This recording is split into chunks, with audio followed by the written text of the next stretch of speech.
అయితే ముగ్గురు మనమరాలలో నీతో ఎక్కువ క్లోజ్ ఎవరు ఉంటుండే?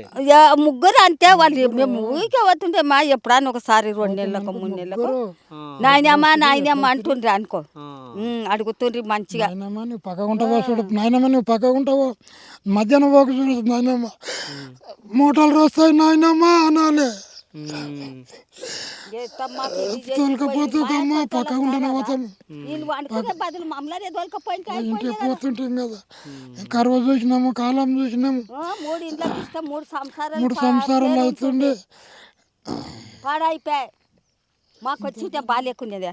చదువు కూడా మంచిగా చదువుతారంట కదా మంచిగా చదువుతుంది ఆ గీయమ్మను గాయం పెద్ద పిల్ల అంటే మాకు వస్తున్నదంట. ఇక నెల అయితే ఆ, 25,000 వస్తున్నదంట. పెళ్లికుంటే ఏడే మస్తు మంది అడిగిన కానీ ఈ చదువు అయిపోయి చేసుకున్నావు నాని, ఎండుగాలం అయితే ఇస్తాము ఇక నేను అంటాను. ఉద్యోగం చేసి నేను సంపాదించుకుంటా నాయన, ఇంతవరకు నువ్వు కష్టపడ్డావు సంపాదించిన ఎంత ఇది ఉంటుంది చూడప్ప.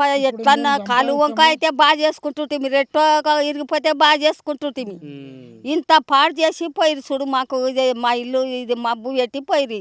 ఉమ్. మాకు రాకునేదే. మీరు హైదరాబాద్ అప్పుడప్పుడు పోతారా ఎప్పుడన్నా హైదరాబాద్? మాకు శాత మంచిగుండాయి. మాకు శాత అది కొడుక. మేము ఇక నాకేం కన్ను గంటలాడది. నేను ఎందుకు కొత్త కొడుక, ఆ, మోకాలు నొప్పి లేచింది ఇప్పుడు ఏడాదికి వచ్చే. అదే. ఇక కన్నుగా చూడు బాగా. ఎంతమంది మనమల్లు నీకు, ఎంతమంది మనమరాళ్ళు? నాకు వీళ్ళు 5 మంది.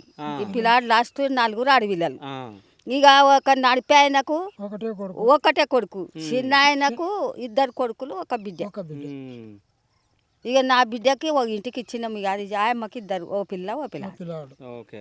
సో మీరు ఇద్దరు ఎవరి దగ్గర ఉంటారు ఇప్పుడు? ఎవరితో లేము అదల్లో చిన్న కొడుకు తుంటిమి, ఆయనకు లెటర్ వచ్చి హైదరాబాద్ నుంచి బిఎస్ఎల్ కంపెనీ నుంచి లెటర్ రాగానే ఆయన హైదరాబాద్ వెళ్ళిపోయి ఆయన ఫ్యామిలీ తీసుకొని ఇక మేము ఇక్కడనే ఉంటాము. సో మీరిద్దరు ఒక ఇంట్లో ఉంటారు. ఒక ఇంట్లో ఉంటాం. ఇక ఎప్పుడైనా పండుగలు ఉంటే ఇక కొడుకులు కోడళ్ళు మనమరాళ్ళు వస్తారు. వస్తారు. ఓకే. సో ఫైనల్ గా మీ మనమరాల గురించి నువ్వేమైనా చెప్పాలనుకుంటున్నావు అమ్మ? ఏమి చెప్పుదు ఇంకోటి ఏమి చెప్పుదు చెప్పు. ఏమంటా చెప్పుదు.